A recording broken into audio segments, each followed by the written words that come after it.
Ohio State staring at a long off season and another monumental climb that they will need to make over the next 11 or 12 months to get back to where they want to be following an excruciating loss that could be ranked among the most in that category in the history of the program. We got Pat Murphy on the line from Bucknuts 247 Sports. As usual, to break it down, please join Pat again on bucknuts.com.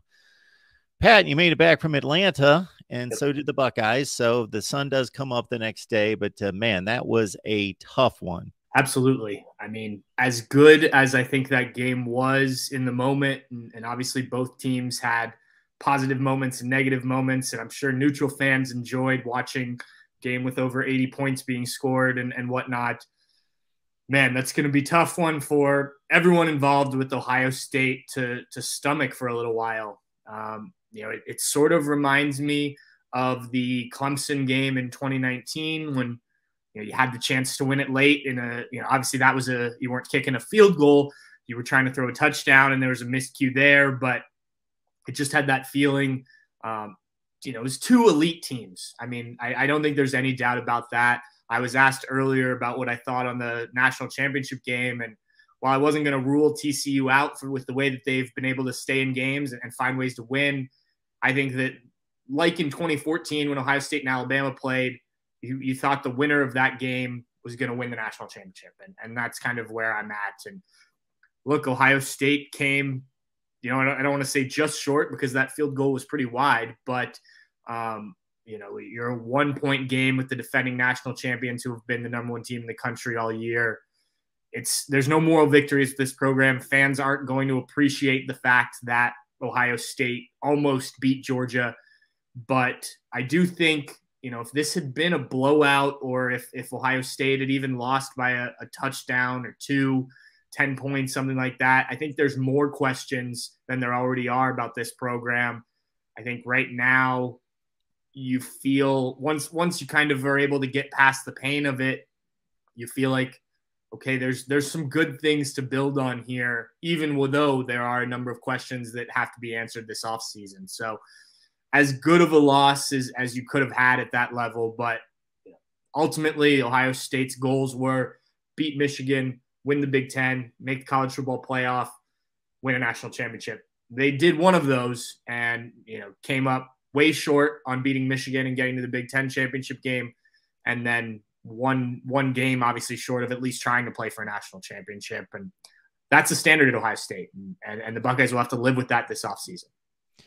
Yeah, I think that it's reasonable to separate the standard from just an evaluation of the team and the program. The standard is the standard: go out and win Big Ten championships, go to the playoff, win the national championship. And they did not accomplish that, whether it was 52-3 or 42-41, it was not accomplished. However, there's an evaluation of what's going on out on the field. And they went out there, and as we discussed, and I'm sure you did and I did on various platforms at various times, they delivered the type of performance I was hoping they would deliver. They were able to pull themselves together and put together a stellar effort. And because of the talent and championship pedigree of the team on the other side, it wasn't going to guarantee a win if they played their best. And you can go to various levels of what their best was or could have been, but they played a great game. All in all, they played a great game and competed, and that offense really went on display against what's probably still the best defense in the country. And now we can point to, and have been over the last few days, that injury, that targeting call, that timeout that negated a successful fake punt with an 11-point lead with 8 or 9 minutes left that would have kept the ball.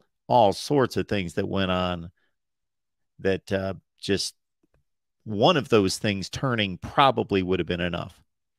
It's interesting. I mean, I think, the losing team always in these big games looks back, especially if the game's close like that, looks back at what if this happened, what if that happened, and rightfully so in this case. I think, there's a reason to be disappointed in some of the things. I think officiating wise, look, I thought there should have been a penalty on that Marvin Harrison a hit, whether it's targeting or not. It obviously was a vicious hit. I know this is a contact sport, but I've seen that called, whether it's unnecessary roughness, whatever you want to call it. I've seen that called a lot, and obviously it had a huge impact. It knocked Marvin Harrison Jr. out of the game. But it wasn't called, and you have to get the field goal there, and you still have a whole quarter of playing with a lead. So there were also penalties on the other side, things that went Ohio State's way. The fake punt that Kirby Smart gets the timeout on, and I went back and looked at the all-22 film. He gets there. I don't know how it was shown on television, but you can see the referee puts a whistle to his mouth and starts to wave his hands right before, instant before Ohio. I was pausing it and looking at it as slow motion as I could to try and see when the snap was, when his arms start to go up, and they beat it. And a great job by Kirby Smart to recognize that, maybe criticize the Ohio State coaching staff for not changing up the look a little bit after just running that against Michigan, obviously unsuccessfully. But you look at that play, from what I can tell, and I know this has been circulating on social media, I said 12 guys on the field there. Now, whether that gets called or not, maybe you get away with one, you get the first down, no one sees it. Obviously, they didn't throw a flag from the other officials, so maybe you sneak one there. There was an earlier play, I think it was in the first quarter, when Georgia got called for a offside when Dallin Hayden clearly kind of took a step that the referees didn't call. Ohio State threw a 13-yard pass on 3rd and 6, I think it was there. But obviously, if the officials see, as Georgia did, Dallin Hayden, now you're looking at 3rd and 11, and maybe you don't get the first down there. And that, I think, was the second Ohio State touchdown, the Mayan Williams one, ultimately. So, look, there were officiating things both ways. And I think ultimately the Marvin Harrison one is the one that's going to get talked about because it had the biggest impact. But I think they kind of all came out in the wash a little bit in terms of numbers and what they would have done in the game and this and that. The injuries were big, no doubt about it. Losing Marvin Harrison was huge, but Cade Stover left the game early, and thankfully it sounds like he's okay after going to the hospital with back spasms. Mayan Williams was not really able to give much in the game. He was sick all week. We saw him practice, but he had just 3 carries for 8 yards and a touchdown. You clearly missed having that guy who could, really just pound the rock. That's something Mayan's done all year. You think to that first down call on the final drive, the last series of that final drive when they run Dallin Hayden and he loses 2 yards. Okay, now you're looking at a longer field goal. If you have Mayan Williams available, you put him in there. I would say the odds are better that he picks up even just some positive yards or doesn't lose yards just with the way he runs and his experience. So that was a big miss. Obviously on the Georgia side as well. I know one of their tight ends left the game, which certainly affected things. But, it is unfortunate. This was kind of a narrative of Ohio State's season, right? The injuries. You don't have Jackson for pretty much the whole season. You don't have Travion Henderson quite a bit. And then he obviously doesn't play at all in this game, was on a scooter on the sideline. Those 2 guys with CJ Stroud were the guys that this offense was built around in the offseason. You didn't have that all year if you're Ryan Day, pretty much, at least not that full complement. I think you saw that Xavier Johnson, touchdown when he came out of the backfield. I think more creative plays like that would have been done if you had Jackson Smith and Jigba. We saw a little bit of that in the Rose Bowl last year where he was lining up in the backfield with Travion Henderson, both guys that can catch the ball out of the backfield. Ohio State didn't do a lot of that this year. But specifically this game, injuries played a part on both sides. Penalties, calls, all that played a part. Ultimately, Ohio State, you have the ball with, I think, 54 seconds. I think CJ Stroud, this Ryan Day, this Buckeye offense, you give them that opportunity, they'd take it every time. And, they come up with a field goal that just doesn't connect in the final seconds. CJ Stroud starts to run the ball. Obviously, there's a championship on the line, and he not only ran the ball, there were a few times when he lowered a shoulder to pick up extra yardage. So that was something that was good to see, that was needed. I certainly understand the approach that we've talked about ad nauseum in regards to the approach of CJ Stroud, not running the ball, not taking those opportunities. But with this kind of game on the line, with a like talented team, he certainly was up to the challenge. And of course, he was phenomenal. And the offensive line was phenomenal in pass protection as well. Looking at the final drive, once Stroud made the run down to the 31, I believe it was, then they go with the Dallin Hayden run, which seemed a little predictable. And just the way the formation lined up, it was like, okay, they're running off tackle here. And of course, Georgia just blew it up and threw them for a loss. And then it went from there. Were you okay with the play calling and approach from the time they got in fringe field goal range? It's funny you asked this. We got back to the hotel after the game, and they had kind of a media room open with some food and drinks and stuff for people. And a number of us are sitting there talking, and this was the debate. And I left the stadium thinking that was where Ryan Day went wrong in this game, was not staying aggressive, trying to get into like routine field goal range for Noah Ruggles. Why push your luck with a career-long field goal? I mean, he'd made the 48-yarder a little bit before. That was 1 yard short of his career-long, but it wasn't like he made it by distance. It was a close one. And so that's how I left the stadium. And then I'm talking to some guys in the media room, and one of the guys pointed out, look, you get down there and you've been passing. I think maybe while you said it was predictable, I think maybe they were trying to catch Georgia thinking, okay, first down, they're going to try and take a shot or pick up some yards here. And, Ryan Day kind of explained it afterwards that, they knew they had 2 timeouts and whatnot. So they knew they had a chance to run the ball. I think with the way Georgia lined up, if that's blocked a little better, Dallin Hayden may have picked up big yards because there was space through the middle.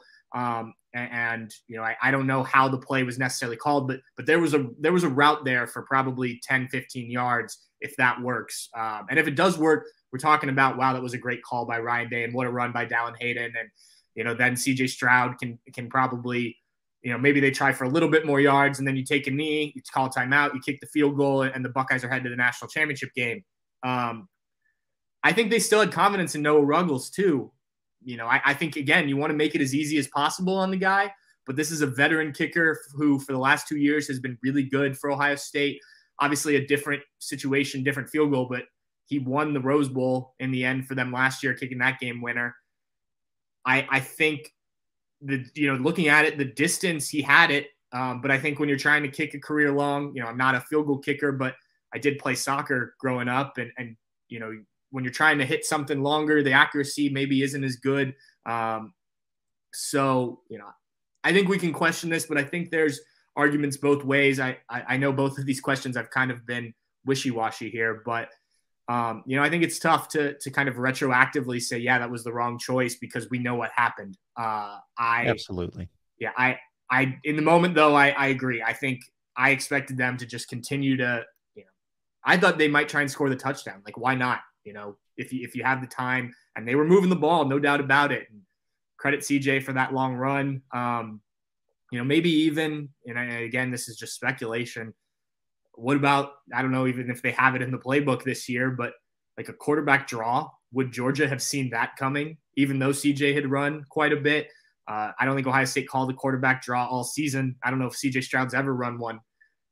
Or the read option. I mean, CJ's not great because he hasn't done it a lot at reading it, but I don't know. That we can what if all we want, especially on that play. I think you also don't complete 2 passes after that, right? And that goes back to Marvin Harrison. You don't have your best receiver out there. I think they tried to go to Xavier Johnson on one of them, and Georgia just had it covered. So, credit to Georgia for their defense there too. They got the stop when Ohio State couldn't on the drive before.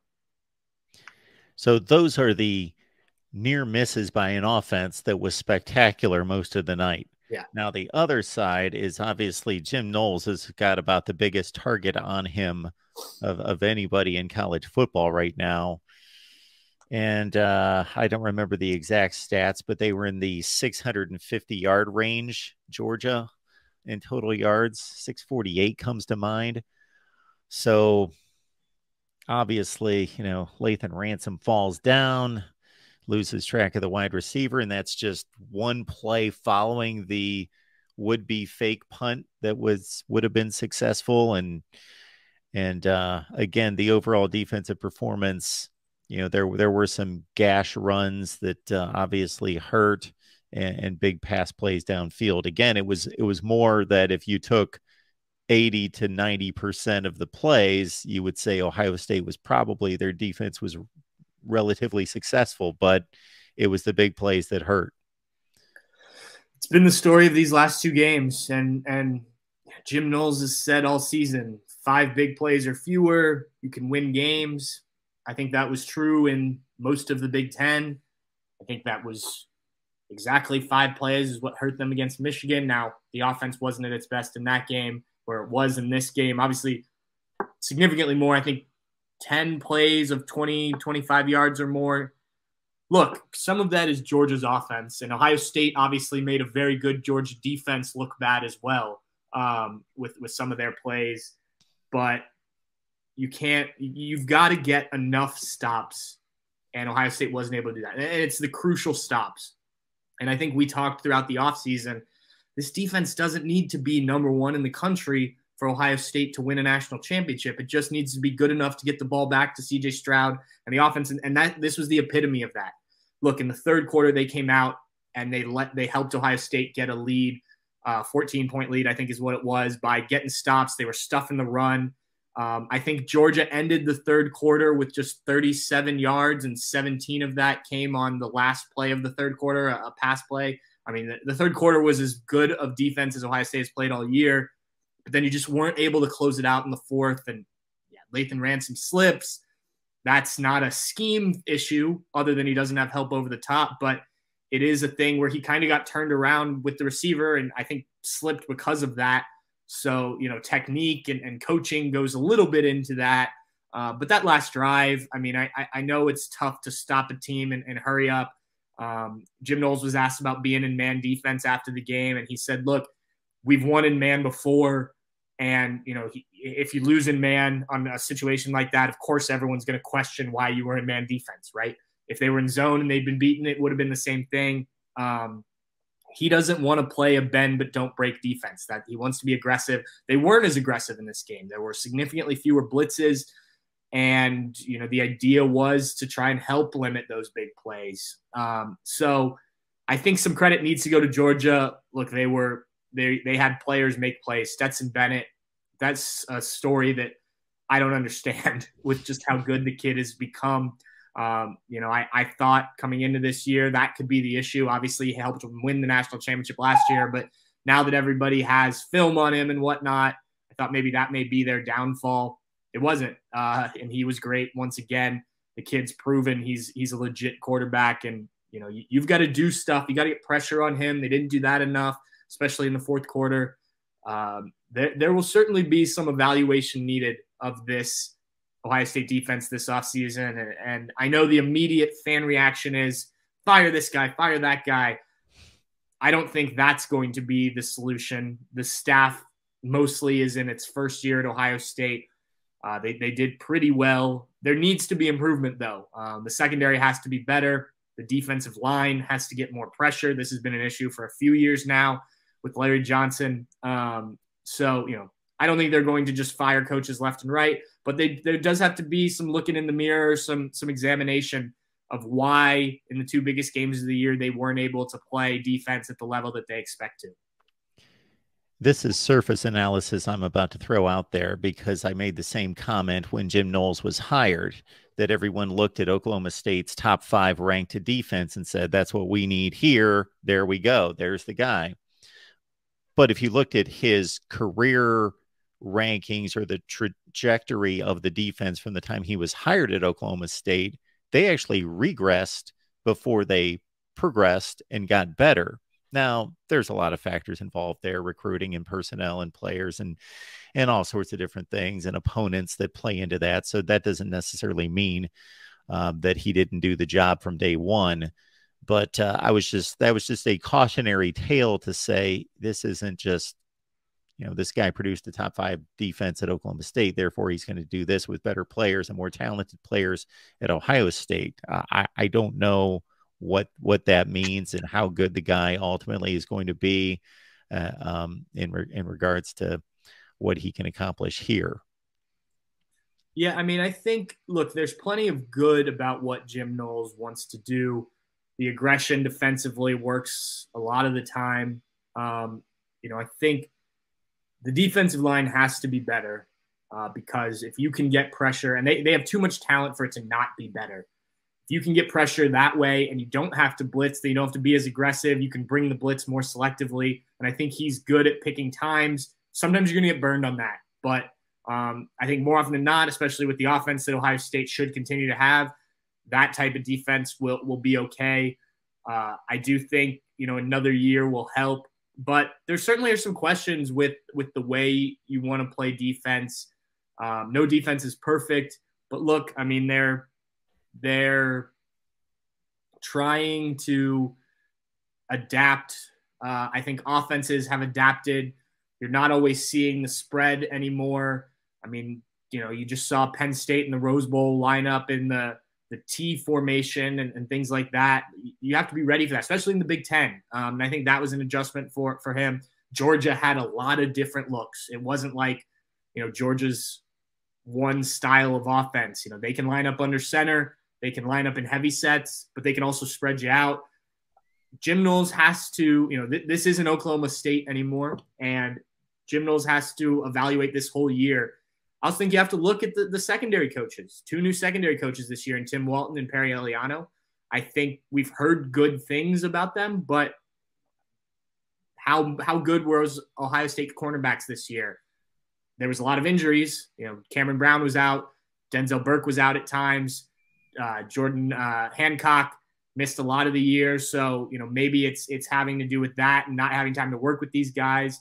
But, there are certainly questions about the defense. I mean, you don't have a back-to-back performances defensively like that and get out scot-free, right? So, it's going to be an off-season of a lot of looking in the mirror, I think, mostly on the defensive side of the ball, but I think they can still examine how they can do things better offensively, especially when, you are going to have a quarterback competition.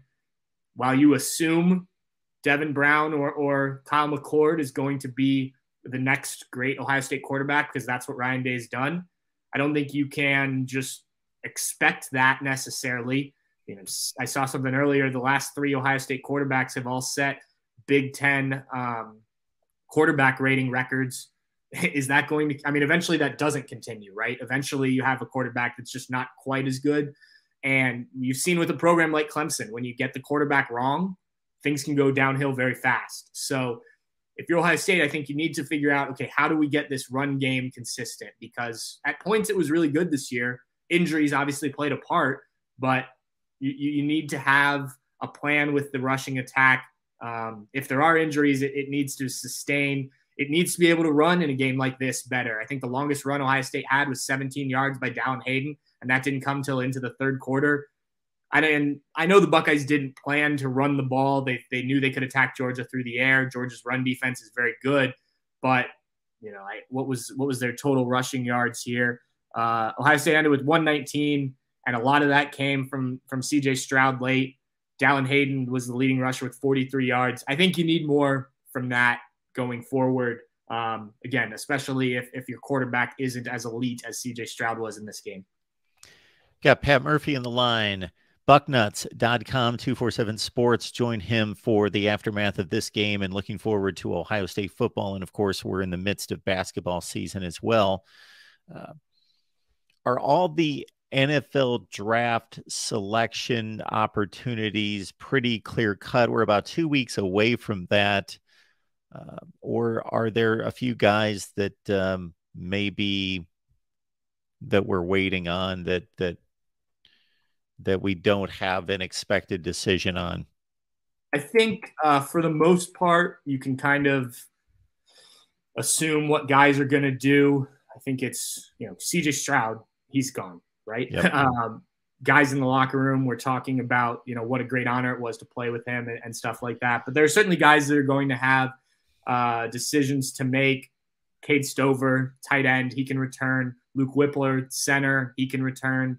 Matthew Jones was talking at media day. He went through senior day activity, the guard, and mentioned, he's still considering what he's going to do, which was a bit of a surprise.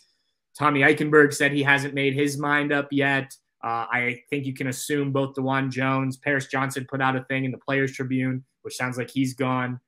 Mayan Williams, in theory, could leave. Lathan Ransom could leave. I think both those guys are expected to be back.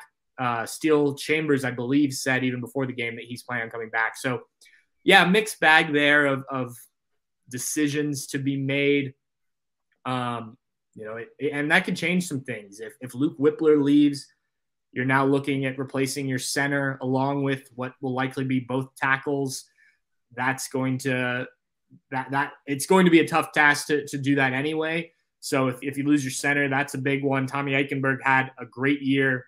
I think the thought is that he's going to be back after really only once. He struggled a lot last season. So I think he'd like to put another good season on film. Steele Chambers, I think the same thing. But if you lose one or two of them, then you're trying to get one new linebacker in there. So yeah, there are certainly some questions about who will be back and who won't. And then obviously, like I said, CJ Stroud, we know he's headed to the league. Jackson Smith and Jigba's already said he's going. And I think those are the main guys, unless I'm missing anybody. Pat Murphy, Bucknuts, 247 Sports. Got to get on over there. Check out Pat's work. Pat, we appreciate you stopping by, breaking things down for us because there was a lot to unpack there, and I'm sure this one will be live in the minds and hearts of Ohio State fans, at least for an offseason, if not forever, depending on what happens here in 2023. Yeah, I wish we were talking for the sake of Buckeye fans, because I've heard from a lot of them, friends and people I don't know. I wish we were talking about what Ohio State's going to do in LA. That was a heartbreaker. I mean, even I try and stay as neutral as possible, but just I was ready to book a flight to Los Angeles, and I'd rather be heading to Los Angeles than rainy, cold Columbus this week. So it's unfortunate, and they just came so close. And really, regardless of what happens on Monday night, and especially if what's expected to happen, Georgia as a 13-point favorite, it's going to be, another punch in the gut in regards to the not disregarding TCU in any way, but they're a 13-point underdog and probably would have been an 8 to 10-point underdog against Ohio State. So what would have been the expected outcome of a national championship? It's hard not to think that that game was played this past weekend. Yeah. And I mean, just given, the talent Ohio State had this year, I think a lot of people came into the season, national championship or bust, come close, don't get there. Ohio State, you expect every year to have the talent to get back to the college football playoff, but this was a year, a team, you did enough defensively, all this and that, I think, fans are going to look back. Plus, you're playing a Georgia team, while really good, wasn't the absolute elite. It wasn't the Alabama Ohio State faced in 2020. It wasn't even the Georgia team of last year, I don't think. So a potentially missed opportunity here to bring another national championship home for sure. And, that I've talked to so many Buckeye fans that have just been like, that's what sucks the most is, you kick that field goal, you get a stop, whatever it may be, you're probably, dancing on the stage in Los Angeles in a week and a half or whatever it is. Absolutely. Pat, we always appreciate the breakdown. For sure. Thanks for having me on, Mark.